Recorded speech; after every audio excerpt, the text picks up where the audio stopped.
मैं आज का यह अवसर के लिए परमेश्वर को धन्यवाद करती हूँ, क्योंकि आज का यह दिन मेरे लिए एक पहला अवसर इस रूप से मुझे दिया कि एक फास्टिंग चाहे तो उपवास प्रार्थना के तहत मैं आप सबों के बीच में आने पाती हूँ। साथ में वीर मित्रापुर के युवा विभाग को भी मैं हार्दिक धन्यवाद देती हूँ, जिन्होंने मुझे इस योग्य बनाया कि मैं यहाँ पर आऊँ और परमेश्वर के वचनों के द्वारा से आप सभी को लाभान्वित करने पाऊँ।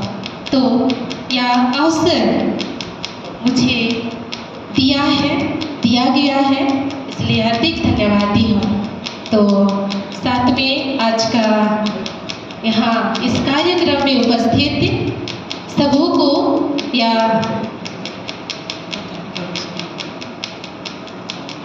इसे फास्टिंग प्रेयर के लिए हार्दिक स्वागत है। और विशेष करके जो उद्देश्य आज हम सभी यहाँ रखे हैं, निश्चय उस उद्देश्य को हम एक क्षण पाने पाए। तो हम लोग आगे जाएंगे, उससे पहले परमेश्वर से प्रार्थना करें कि प्रभु अपना उपस्थिति, अपना पवित्र आत्मा का आशीषें हमारे बीच में प्रकट करें। हे अनुग्रहकारी यहोवा देता लो, पिता पुत्र पवित्र आत्मा, हे त्रिएक में ईश्वर, इस घड़ी हम सभी को मिलकर तुझे लाखों लाख धन्यवाद देते हैं।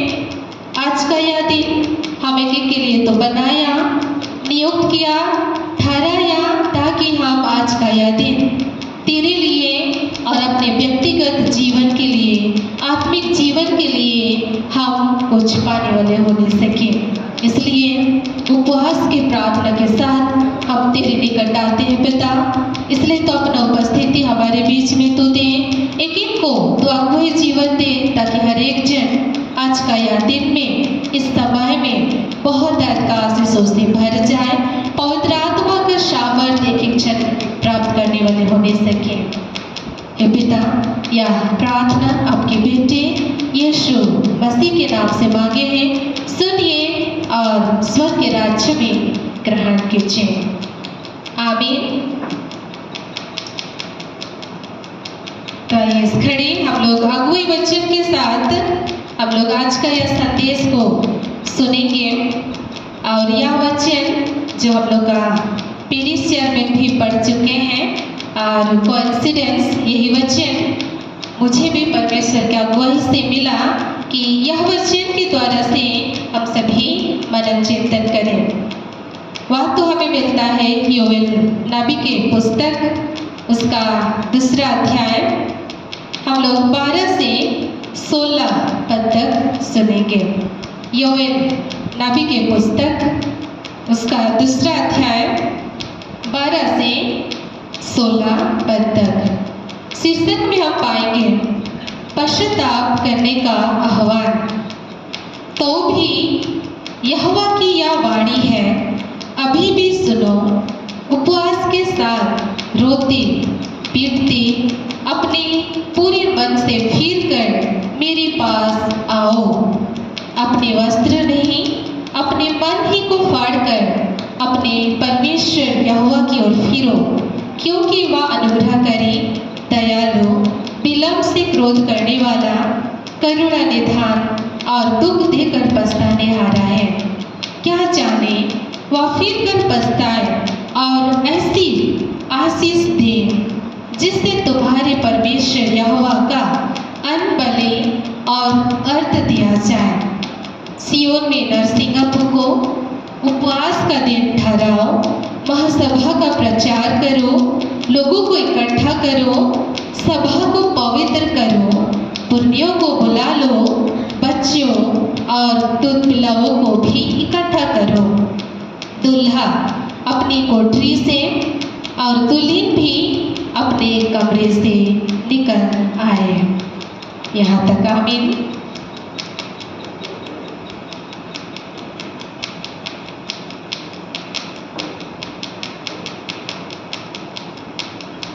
तो आदरणीय उपस्थित वीर मित्रापुर पेरिस के पेरिस चेयरमैन बिरमित्रापुर मंडली के मंडली चेयरमैन, मंडली सेक्रेटरी, साथ में महिला अधिकारी गण और युवा विभाग के सभी प्रेसिडेंट, सेक्रेटरी, ट्रेजरर और उपस्थित सभी विश्वासी माता पिता, भाई व बहनें। तो हम लोग विशेषकर अभी आज का यह दिन जो ठहराए हैं वह तो फास्टिंग प्रेयर यानी कि उपवास का प्रार्थना। तो यह अवसर हमारे लिए बहुत ही मूल्यवान अवसर है, क्योंकि यह समय को हम लोग उपवास काल के तहत भी देखते हैं, जहाँ पर मसीही लोग इस समय में पश्चाताप करते हैं, मन फिराते हैं, अपने पापों को मानकर प्रभु की क्रूस के निकट आते हैं और क्रूस की वह कथाओं को सुनते हैं, ताकि उस कथा के द्वारा से अपने जीवन को संवारने सके, अपने आप को परिवर्तन करने सके और उसके द्वारा से हम जो हैं वह प्रभु की ओर फिरें और बचे रहें। जैसा कि हम लोग जानते हैं निनवे नगर की घटना, जहाँ पर परमेश्वर निनवे नगर को नाश या भस्म करना चाहा, वह इसलिए क्योंकि निनवे नगर पाप बुराई से भरा हुआ था और परमेश्वर देखा कि उनकी ऐसी दशा के द्वारा से उस नगर को नष्ट या भस्म करना चाहता था।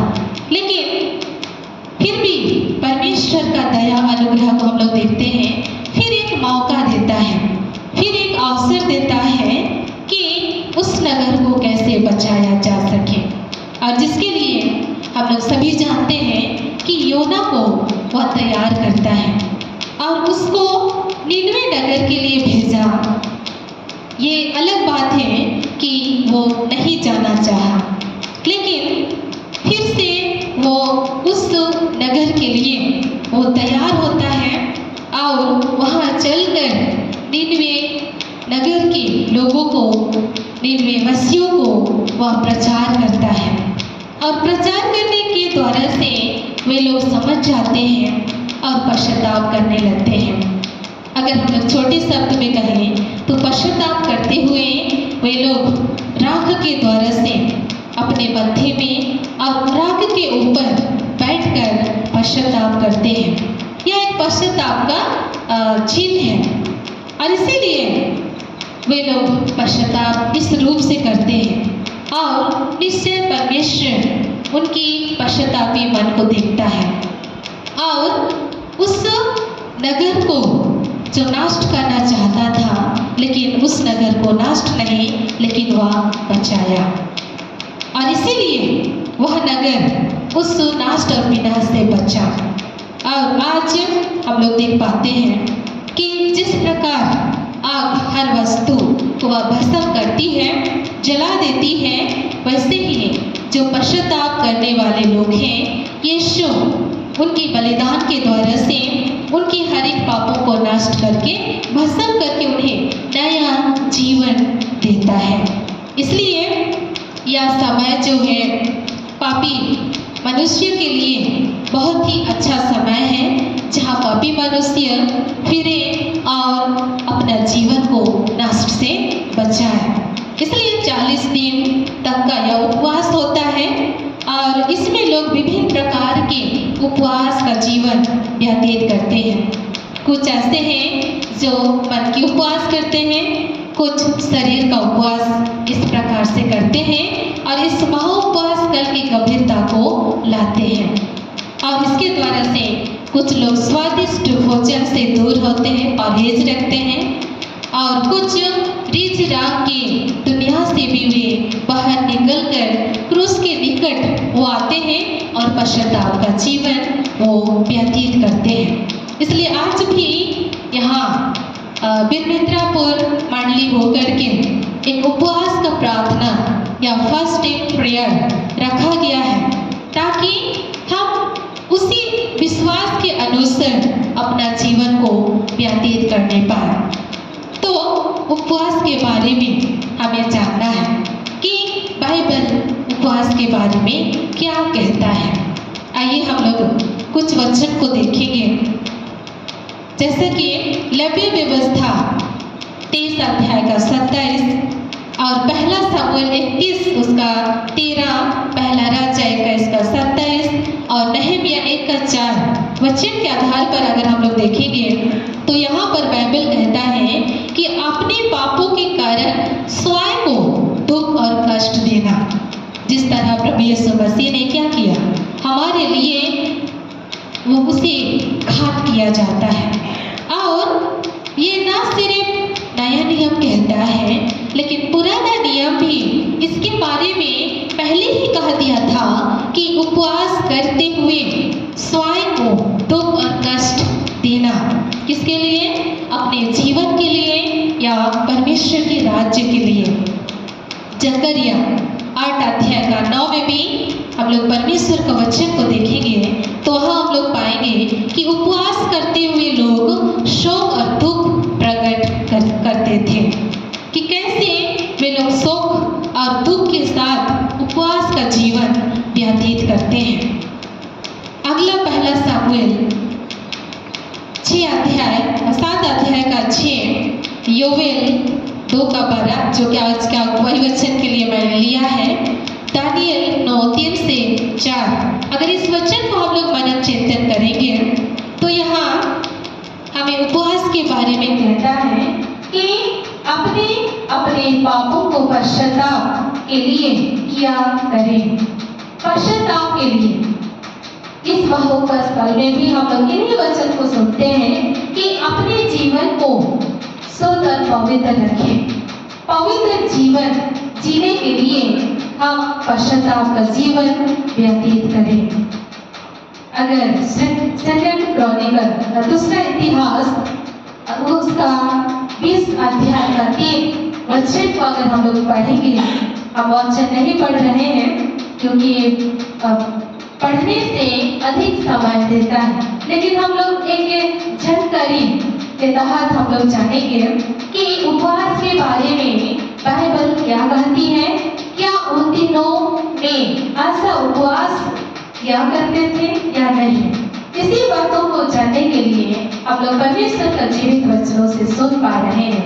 तो दूसरा इतिहास 20:3 से आगे अगर हम लोग देखेंगे तो यहाँ पर भी लोग उपवास करते थे और उपवास करते हुए वे लोग प्रार्थना करते हैं और प्रार्थना कर गंभीरता से वे ऐसे कार्यों को किया करते थे। साथ में अब लोग अगर नया नियम की ओर जाएं तो नया नियम में एक वचन को हम लोग देखेंगे जो कि मत्ती रचित सुसमाचार 4 अध्याय 18 से 22 और प्रेरित 13 अध्याय उसका 2।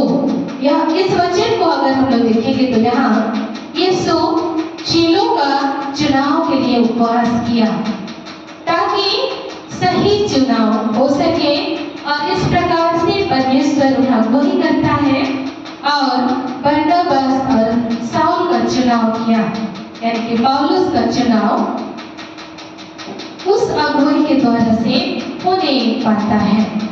और बाइबल केवल यह नहीं बताती है कि उपवास कैसे रखा जाता था, बल्कि यह भी बताता है कि सच्चा उपवास कैसे करना चाहिए।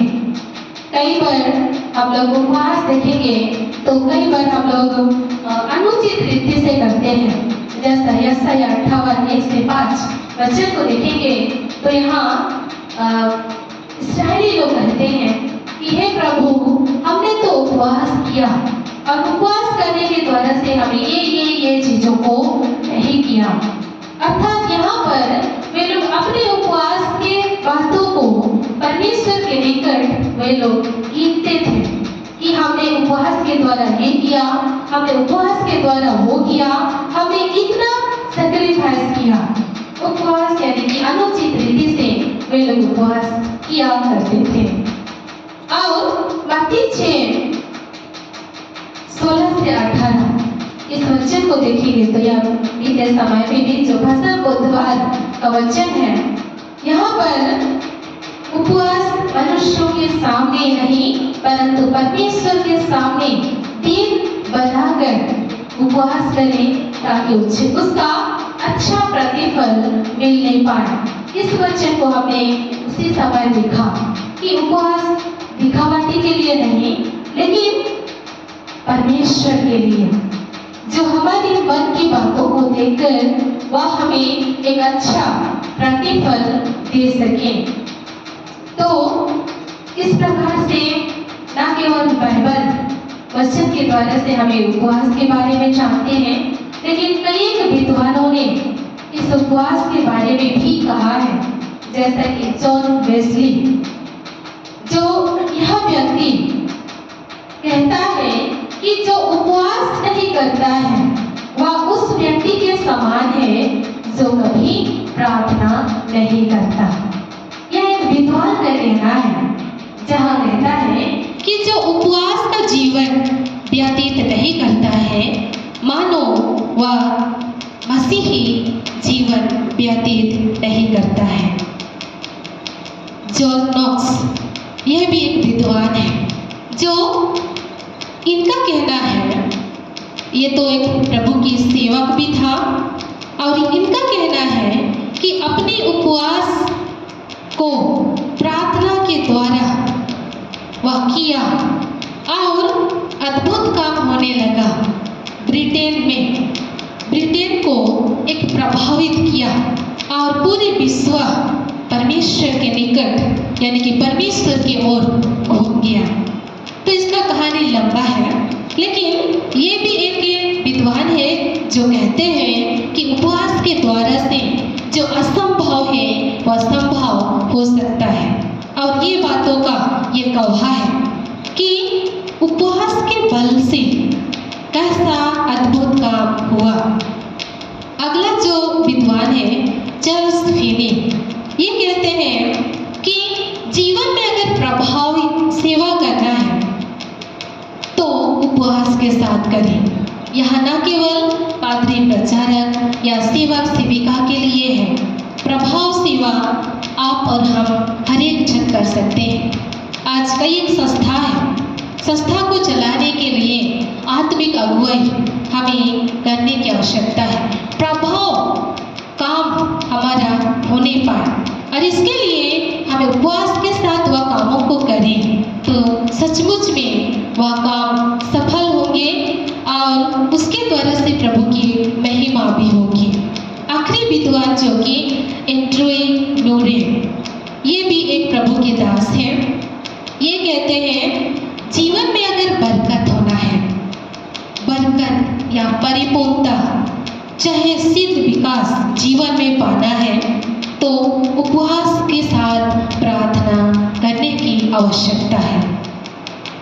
जीवन में बरकत यानी कि कई प्रकार का आशीषों के बारे में ये कहता है। तो ये है विद्वानों की कहना कि उपवास हमारे जीवन में कितनी महत्वपूर्ण भाग है, और ऐसे उपवास के द्वारा से हमारे जीवन में कुछ भी हो सकता है। और आज अगर मेडिकल साइंस को देखेंगे तो मेडिकल साइंस भी इसके बारे में कई फायदेमंद लाभदायक बातों को कहा है। उम्मीद करती हूँ कि मेडिकल साइंस के बारे में आप सभी को पता है, तो भी मैं इसका पारंगत तो नहीं हूँ, फिर भी कुछ ऐसे बातें हैं जिसको मैं बताना चाहती हूँ। तो मेडिकल साइंस आज उपवास के बारे में, फास्टिंग के बारे में भी कहता है कि उपवास रखना न केवल बाइबल हमें बताती है, लेकिन साथ में मेडिकल साइंस के दृष्टिकोण से भी अच्छा कहा जाता है, फायदेमंद साबित किया गया है। कहा जाता है कि fasting is a magical thing, कुछ भी हो सकता है। इसलिए फास्टिंग के द्वारा बॉडी में बहुत सारी पॉजिटिव चेंजेस या परिवर्तन होती है और शरीर के लिए अच्छा है। कई बार हम लोग देखते हैं फास्टिंग के द्वारा से हमारा जीवन में कई एक समस्या भी उत्पन्न होती है, और इसीलिए अगर हम फास्टिंग या उपवास रखते हैं तो हम लोग का हार्मोन का ग्रोथ होता है, और ये हार्मोन अगर हमारे शरीर में डेवलप कर जाता है तो जो नस में जो समस्या होता है उससे भी हम बच सकते हैं, क्योंकि वो कई बार ब्लड सर्कुलेशन सही रूप से नहीं होने के कारण से हमारी ये गांठ बीमारी या तो नसों का प्रॉब्लम होता है, समस्या होता है। इसीलिए हार्मोन का ग्रोथ हमारे जीवन में होना है तो हमें समय समय पर फास्टिंग या उपवास रखने की आवश्यकता है। एक मेडिकल भाषा है, लैंग्वेज है ऑटोफेसी। ये भी एक मेडिकल भाषा है जो इसका भी ग्रोथ अच्छी प्रकार से होता है, और इसका ग्रोथ होता है, डेवलप होता है तो अनयूज्ड या तो डैमेज जो प्रोटीन अनावश्यक चीज हमारे शरीर में होता है तो उसे उसके द्वारा से ऑटोफेसी के द्वारा से बाहर निकाल दिया जाता है और शरीर में एक फ्रेश प्रोटीन प्रोड्यूस होता है। और लिवर के अंदर एक ये साइंटिफिक भाषा है जो कि काइनेगोजिन होता है, और ये भी शुगर लेवल को ठीक रखता है और शरीर में एक एनर्जी उत्पन्न करता है। डाइजेस्ट हमारे जीवन में होता है, ब्लड सर्कुलेशन अच्छी तरह से होता है और लिवर का हेल्दी लिवर हमारे शरीर में देख पाते हैं। तो ख्रिस्ट में प्यारों या महाउपवास काल में हमें महाउपवास काल जो कहा है वह यानी कि बड़ी महान उपवास जो कि मसीही लोग सबसे ज़्यादा इस समय को उपवास के साथ व्यतीत करते हैं और इस आशा से व्यतीत करते हैं, इस आशा से वे फास्टिंग रखते हैं कि साइंस कहा है या बाइबल कहा है या विद्वान कहा है, इसलिए नहीं, क्योंकि आप वास्तव में अपने जीवन में वे वह आशीषों को, वह पाप क्षमा जीवन को पाने के लिए और वह मुकुट को पाने के लिए मसीही लोग ऐसा कार्यों को करते हैं। और इसलिए आज जब महाउपवास काल है तो आइए हम फास्टिंग प्रेयर अपने जीवन में बरकरार रखें और इसके द्वारा से हम अनेक आशीषों को अपने जीवन में पाएं। हम लोग आगे वचन की ओर जाएंगे, उससे पहले एक गीतों को गाएंगे।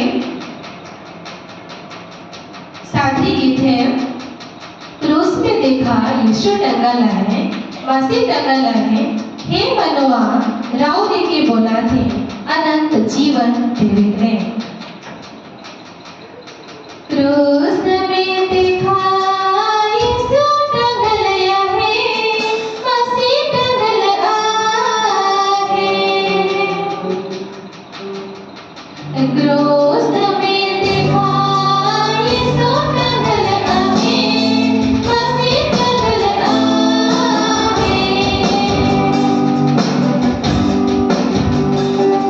वही मनवा राव दे के बोला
यीशु मसीह इस महोपस स्थल में हम पापियों के लिए वह क्रूस पे ठोका जाता है, क्रूस में ठोका गया और जिसके द्वारा से हमें एक अनंत जीवन देना चाहा।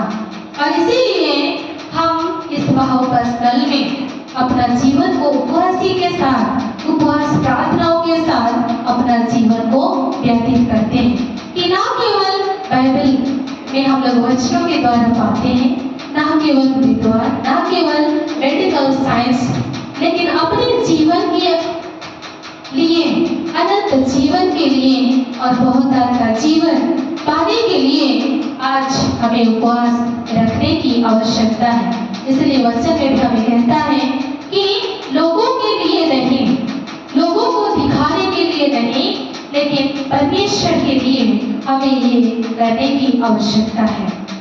तो अगर हम लोग वचन की ओर जाएंगे तो आज के इस वचन में जो योएल नबी की पुस्तक उसका दूसरा अध्याय 12 से 16 वचन को जब हम देखेंगे तो यहाँ पर योएल नबी इस्राएलियों को आह्वान करता है। क्यों करता है? क्योंकि वे अपने पापों को माने, पश्चाताप करें, तभी जा करके उनका पुनर्स्थापना होगा और उन्हें उनके जीवन में आशीष होगी, आशीषों का बरकत होगी। इसीलिए यहाँ योएल नबी यहाँ पर इस्राएलियों को आह्वान करता है। अगर वे ऐसा नहीं करते तो दूसरी ओर हम लोग देखेंगे जो कि चींटियों के एक भयंकर आक्रमण होगा और संपूर्ण कृषि नष्ट हो जाएगा। कारणवश वहां पर भूखमरी होगी, अकाल होगी और लोग इसके द्वारा से मर मिट जाएंगे।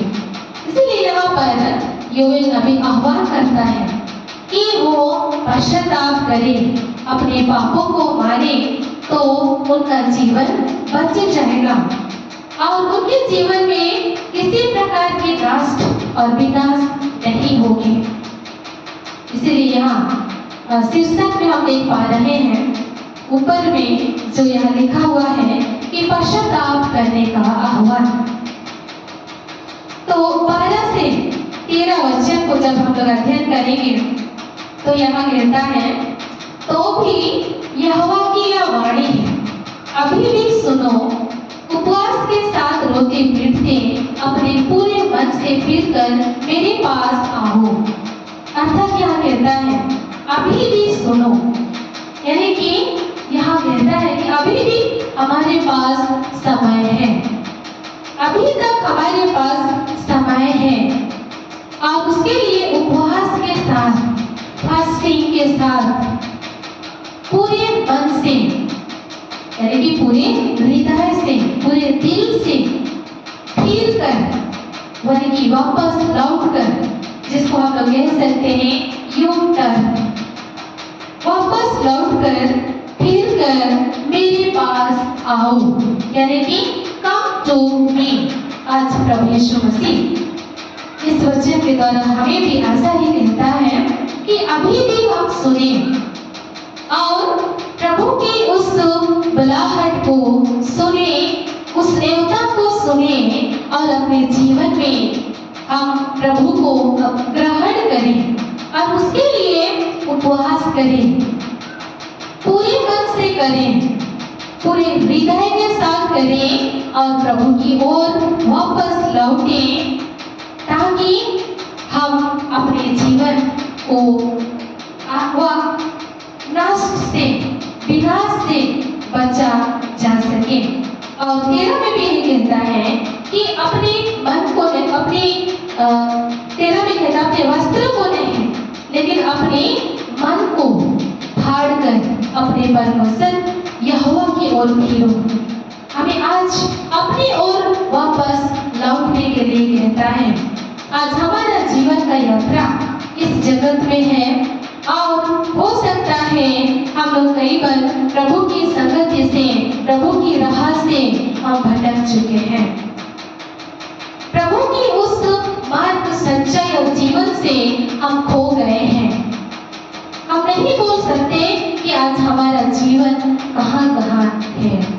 और इसीलिए ये वचन हमें कहता है कि वापस लौट आओ, मेरे पास आओ, कम टू मी, ताकि प्रभु हमें अपनी संगति में ले सके।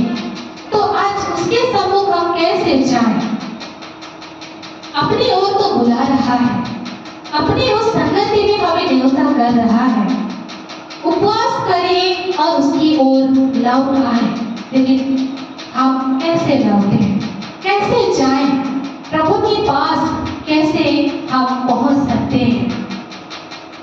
पहला है परमेश्वर के पास भाई के साथ जाएं। भाई, हम लोग भाई के साथ प्रभु के निकट जाएं। भाई कहने का मतलब थरथराना, कांपना ये नहीं है। भाई कहने से उसकी आदत मानकर हम उसकी ओर जाएं।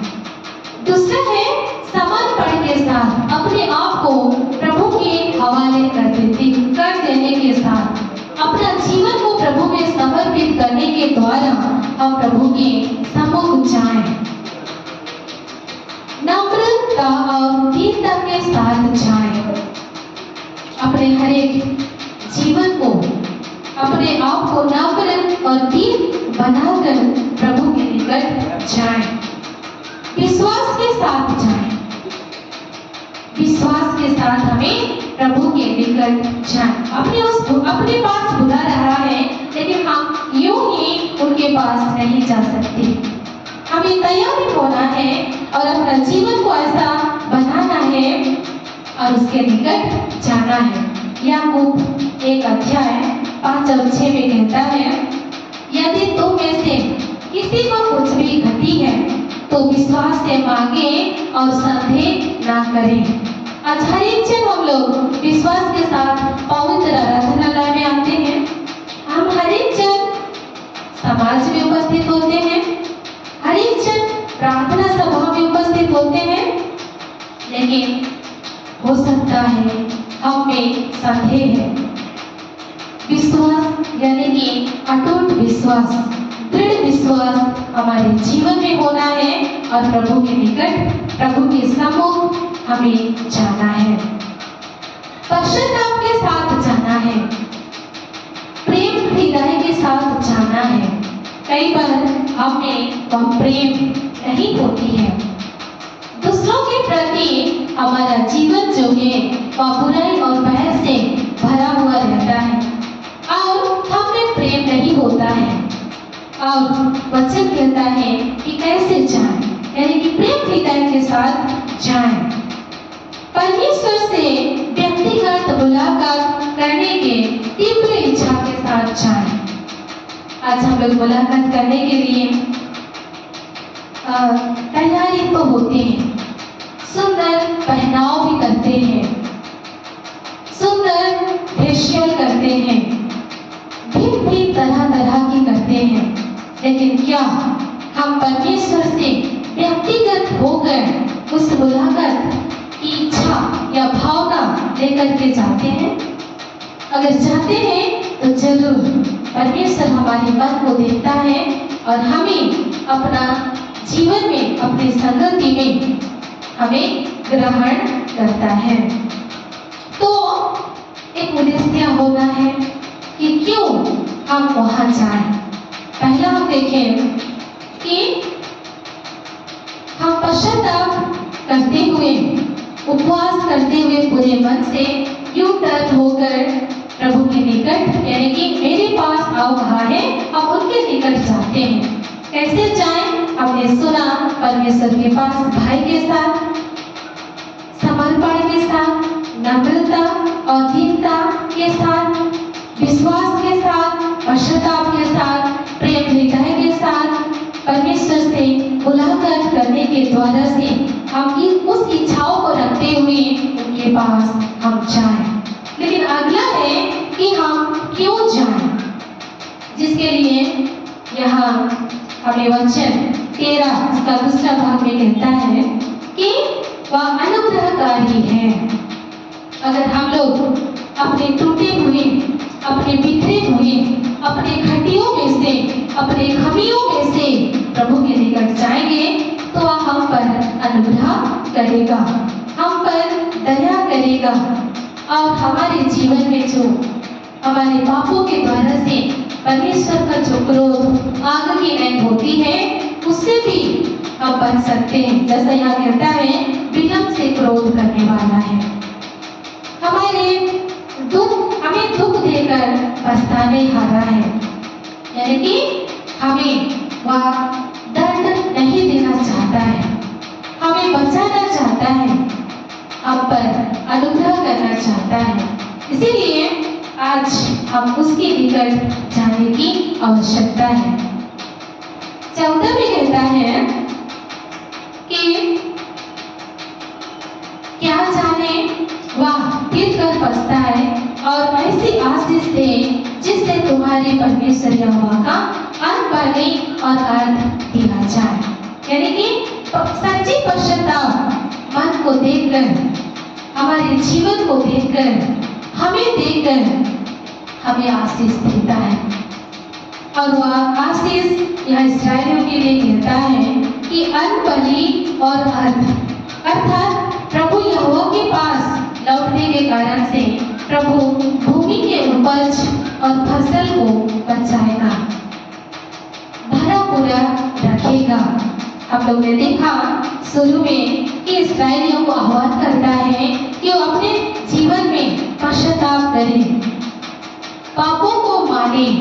अगर ऐसा करते हैं तो उनके जीवन को पुनर्स्थापन करेगा, उन्हें आशीषों से भर देगा। अगर जो ऐसा जीवन व्यतीत नहीं करेगा, पूरी फसल नाश हो जाएगी और भूखमरी या अकाल पड़ेगी।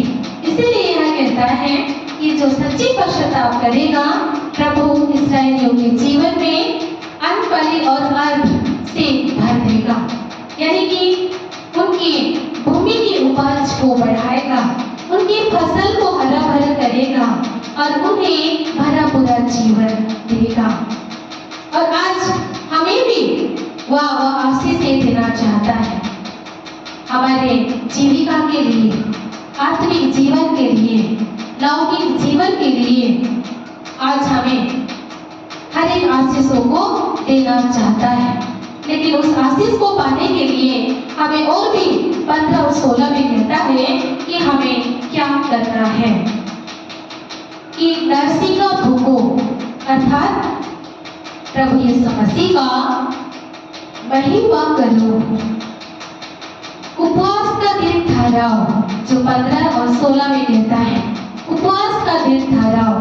आज विषय बिरमित्रापुर मंडली होकर के आज उपवास का दिन ठहराया गया है, जो इसी वचन में से एक भाग है कि उपवास का दिन ठहराओ, महासभा का प्रचार करो, यानी कि परमेश्वर का वचन का प्रचार करो, लोगों को इकट्ठा करो।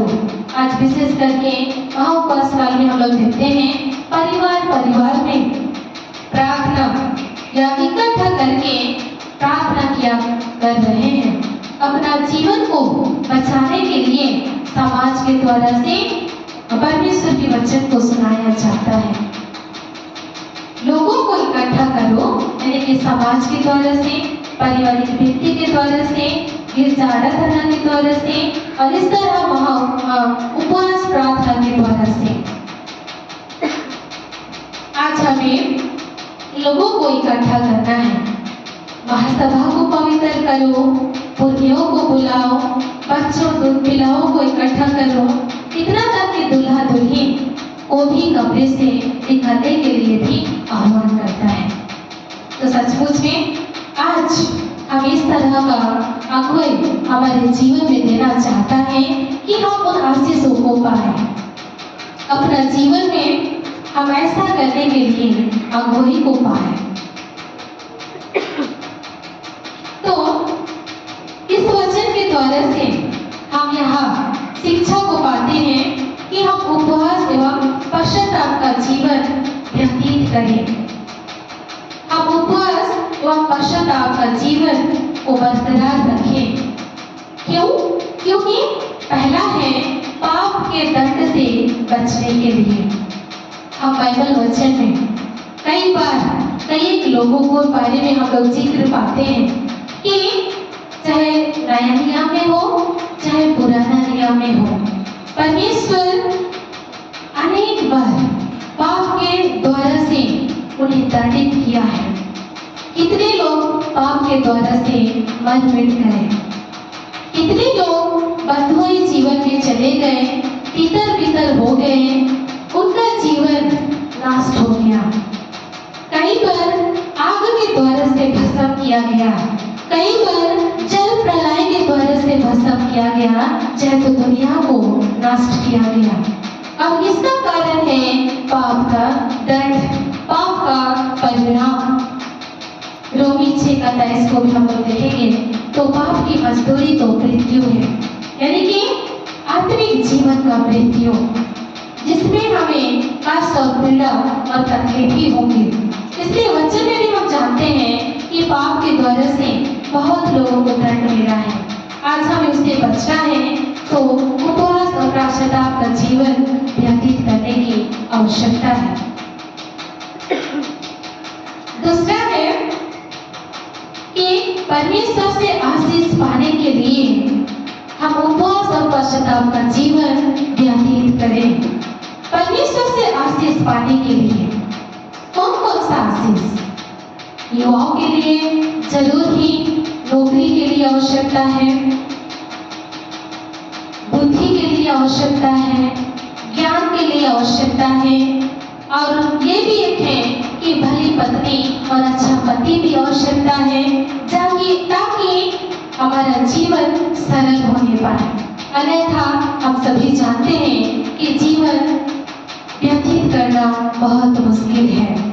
अगर सही पटकर हमारे जीवन में नहीं होंगे तो एक दिन भी व्यतीत करना कठिन होता है। इसीलिए आज या इस बातों को सुनते हैं तो हम हंसते भी हैं, लेकिन यह सच्चाई है और हमें एक सच्ची, एक अच्छी साथी भी होना आवश्यकता है।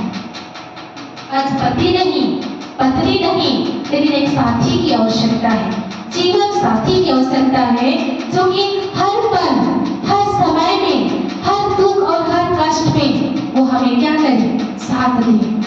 इसीलिए आज जवान युवतियों के लिए बुद्धि, ज्ञान, नौकरी और अच्छा पार्टनर की भी आवश्यकता है।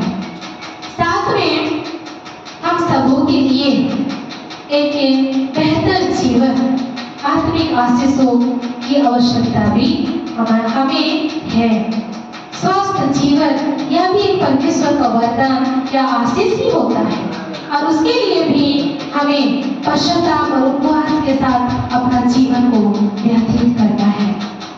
तीसरा और अंतिम, अच्छा प्रतिफल पाने के लिए हमें उपवास और पश्चाताप का जीवन व्यतीत करना है। अच्छा प्रतिफल हमें कौन देगा? कैसे हमें मिलेंगे? हम सुन लिए हैं, लेकिन हम उपवास करते हैं, पश्चाताप करते हैं, तो ये एक उद्देश्य क्या है कि हम अच्छा प्रतिफल पा सकते हैं। पा सकते हैं नहीं, लेकिन अच्छा प्रतिफल हम पाएंगे। शारीरिक जीवन के लिए जो आवश्यकता है, लौकिक जीवन के लिए और आत्मिक जीवन के लिए हमें वह प्रतिफल पाने की आवश्यकता है। और वह आत्मिक जीवन का प्रतिफल तो है अविनाशी मुकुट, अनंत जीवन का मुकुट, महिमा का मुकुट, जो कि प्रभु की सच्ची महिमा करने के द्वारा से हमें मिलता है। उद्धार का मुकुट, जो कि हम अपने जीवन में पा सकते हैं, नया जीवन का मुकुट। ये सारी आत्मिक जीवन का आशीष या प्रतिफल हमारे जीवन में होगी। इसलिए आइए आज जब हम यहाँ उपवास के साथ अपना जीवन को व्यतीत करते हैं, तो इन सारे वचनों के साथ आगे बढ़िए, अपने जीवन में उस विश्वास को पकड़कर चले कि हम इन सारे आशीषों को पा सकें, चाहे पाप के दर्द से बचने का, चाहे परमेश्वर के आशीष को पाने का, चाहे अच्छा प्रतिफल पाने का। हम इसके लिए उपवास और पश्चाताप का जीवन व्यतीत करें ताकि प्रभु ये सारे हमारे जीवन में भर देंगे। हम लोग अंत में और एक गीत गाएंगे। हो सकता है मेरा समय हो गया है, फिर भी और एक गीत हम लोग गाएंगे। ये सदरी भी है, तो थीना जय मुकुट है उके तोय जो कभी रखा भी। हम लोग लगातार गाएंगे, बीच में म्यूजिक स्पेस लगे देंगे, शायद समय की कमी है।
माता पिता भाई व बहनों, आज सच्ची उपवास के द्वारा से, सच्ची पश्चाताप के द्वारा से वो सारी आशीषें, वो सारी मुकुट हम सबों के लिए है।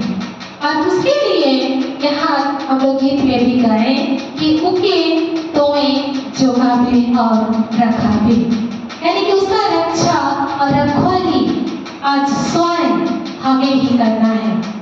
उस विश्वास की रक्षा दूसरा नहीं, लेकिन स्वयं हमें रखना है। और सच्चे उपवास का परिणाम को पाने के लिए हमें स्वयं को एक अच्छा या सच्चा उपवास करने की आवश्यकता है और उसको नहीं भूलना है। कई बार हम लोग पापों के द्वारा से, बुराइयों के द्वारा से, लोभ लालच के द्वारा से, मोह माया के द्वारा से, जो तीन अभिलाषी के द्वारा अभिलाषा के द्वारा हमारे जीवन में होता है, चाहे आंखों की अभिलाषा हो, शरीर की अभिलाषा हो, ये सारी अभिलाषा के द्वारा से हम उस मुकुट को, उस विश्वास को, उस सच्चे उपवास के परिणाम को, प्रतिफल को हम भूल जाते हैं। लेकिन आइए हम आज सच्चे उपवास में आगे बढ़ें और इसे बरकरार रखें, सच्चे पश्चाताप में जीवन यापन करें, तो निश्चय ये सारे आशीषें आज हमारे जीवन में उठेगा जाएगा। प्रार्थना जब हम लोग करेंगे तो प्रतिफल पवित्र आत्मा के द्वारा से हमारे के जीवन में आज प्रभु देना चाहता है। इसलिए परमेश्वर आज सहायता करें, अगुवाई करें और ये सारी प्रतिफल जो हमारे जीवन के लिए आवश्यकता है उसे हमारे जीवन में देने पाए। परमेश्वर इस वचन में आशीष करें। आमीन। आइए हम प्रार्थना करें। हे जीवित यहोवा देवता पिता, तुझसे लाखों धन्यवाद देते हैं।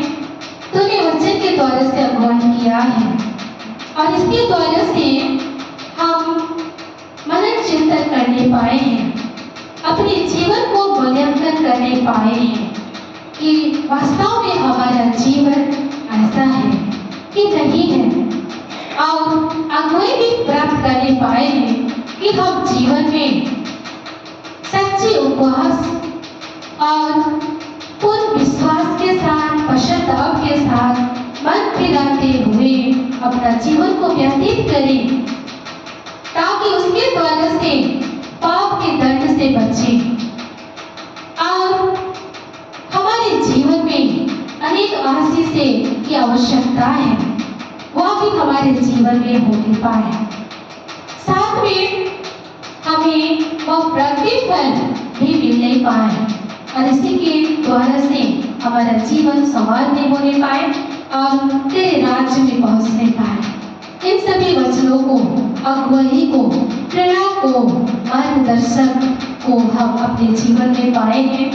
होने दें कि इसके तहत हम अपना जीवन को बना पाए और उसी प्रकार अगुवाई और आगे बढ़ने पाए। ऐसा करने में तो आप ही हमें अगुवाई करना, सहायता करना और मार्गदर्शन देना। यह प्रार्थना आपके बेटे यीशु मसीह के नाम से मांगे हैं। सुनिए और स्वर्ग के राज्य में ग्रहण कीजिए। आमीन।